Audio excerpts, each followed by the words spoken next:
On s'est rendu dans l'atelier Constant Berger, qui rassemble une cidrerie, un pressoir et une distillerie.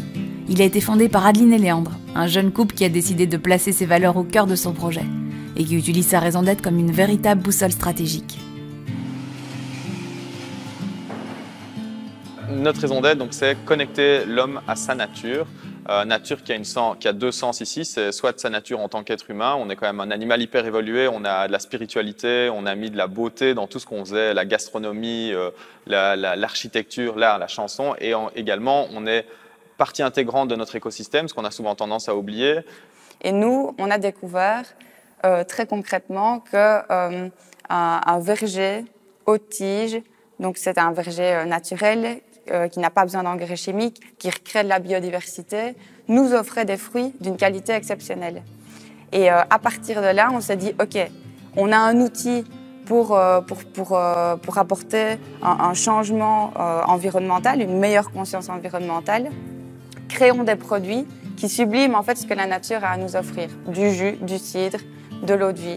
Pour moi, l'entreprise du futur, elle doit avoir, je pense, 3 caractéristiques. La première chose, c'est viser à un futur décarboné et pas en termes de greenwashing. Donc, c'est vraiment, est-ce que mon activité crée du CO2 ou produit plus de CO2 pour les externalités qu'elle génère? Donc, c'est un arbitrage quand même. Ou alors, est-ce qu'elle vise à une réduction de la pollution? Est-ce que je vais consommer plus de matière? Est-ce que ça va avoir un effet néfaste sur une population d'animaux ou d'humains à l'autre bout de la planète? La deuxième chose, c'est qu'elle doit avoir un impact social positif. Ça peut s'exprimer plein de manières, mais ça peut être par exemple la réduction des inégalités, est-ce que je crée du lien autour de moi, et la dernière chose, pour moi je pense c'est la relocalisation de la production. Il faut pouvoir profiter de ce qui nous est donné ici et savoir savourer les choses qui sont faites déjà ici et essayer de relocaliser un maximum la production. Parce qu'en fait l'entreprise c'est un levier d'action incroyable et ultra puissant pour changer le monde. Vraiment, mettez du sens dans ce que vous faites et ça guidera naturellement vos actions et ça aura des impacts positifs au niveau environnemental et social qui sont 2 composantes qu'on oublie trop souvent en fait, dans l'équation d'une entreprise.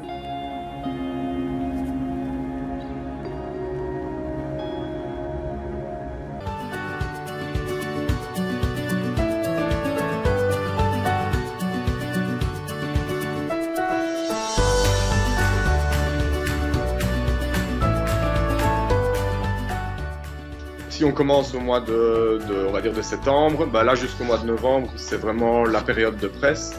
Donc dans la période de presse, il y a la presse à façon. Et nous, comme on n'a pas de verger, donc en fait on achète les fruits qui proviennent de vergers haute tige pour le valoriser en jus, en cidre ou en eau de vie au nom de l'atelier Constant Berger. Donc de septembre à novembre, voire un petit peu plus, on presse les pommes. Donc en fait, une journée de presse, c'est le matin, on commence assez tôt, on presse toutes les pommes qui sont arrivées la veille. Donc une fois que c'est pressé, il y a une équipe qui commence à pasteuriser, donc soit en cubi, soit en cubi, soit en bouteille. Et alors, une des personnes nettoie la partie presse. Voilà. Puis alors après, une fois que c'est mis en bouteille pasteurisée ou en cubi, là on stocke les bouteilles et le lendemain, les gens qui ont amené donc la veille viennent rechercher leur jus et ainsi de suite. Donc ça, c'est un peu les semaines type au niveau de la période de presse.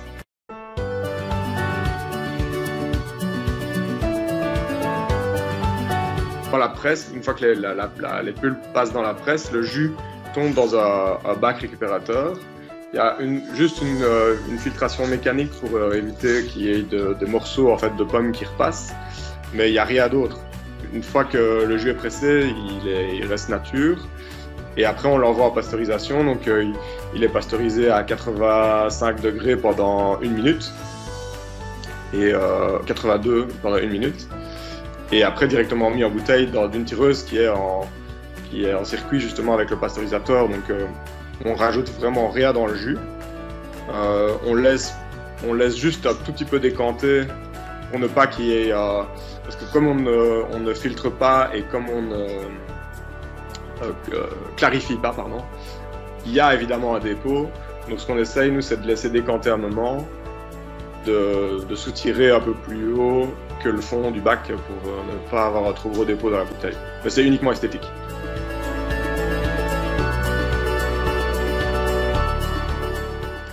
Une fois que le temps commence un peu à se rafraîchir, on commence à mettre le cidre en fermentation, on presse, on met en cuve directement, donc sans pasteuriser, justement pour garder vraiment toutes les levures indigènes qui sont déjà présentes sur le fruit.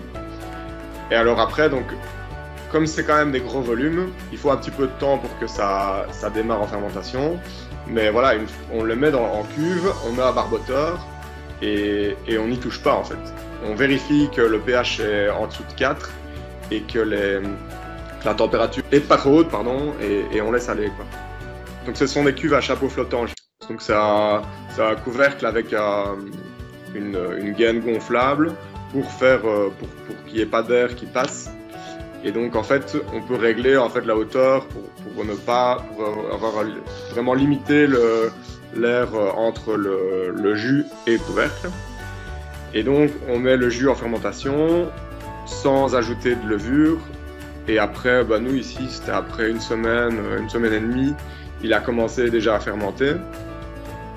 En gros, le cidre, donc, comme je l'ai dit tout à l'heure, c'est vraiment une question de patience. Donc, on met le cidre en fermentation. Une fois qu'il commence à fermenter, on le soutire une première fois pour ralentir justement la fermentation. Donc, en le soutirant, on enlève les lis et le chapeau. Et là, donc, on enlève une partie des levures et des matières azotées qui permettent de prolonger la fermentation, enfin en tout cas de continuer la fermentation.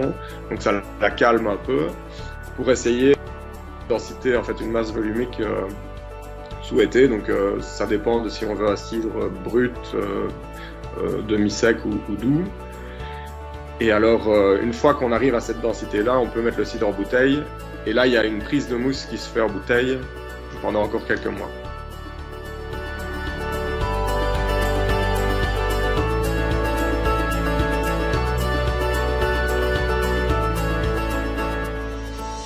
Et alors il y a le cidre aussi à fermenter pour distiller, mais ça, donc il est en fermentation, mais ça, on distille plus tard dans l'année quand justement c'est un peu moins le rush. Après, on va dire janvier-février, là Léandre, qui est lui maître distillateur, commence à distiller tout ce qu'on a mis en fermentation à partir du mois de juin, donc en fait de juillet par contre, donc des prunes, puis alors les pommes et puis les coings. Donc des poires de coing. Donc ça, c'est un peu les 3 eaux de vie qu'on utilise. Et alors, il y a aussi une chose que j'ai oublié de dire, c'est la partie genièvre. Donc les céréales qui ont été transformées en bière en fait par la brasserie coopérative liégeoise va être distillée ici, enfin a déjà été distillée, mais elle sera redistillée et aromatisée au baies de genévrier aussi début d'année prochaine probablement.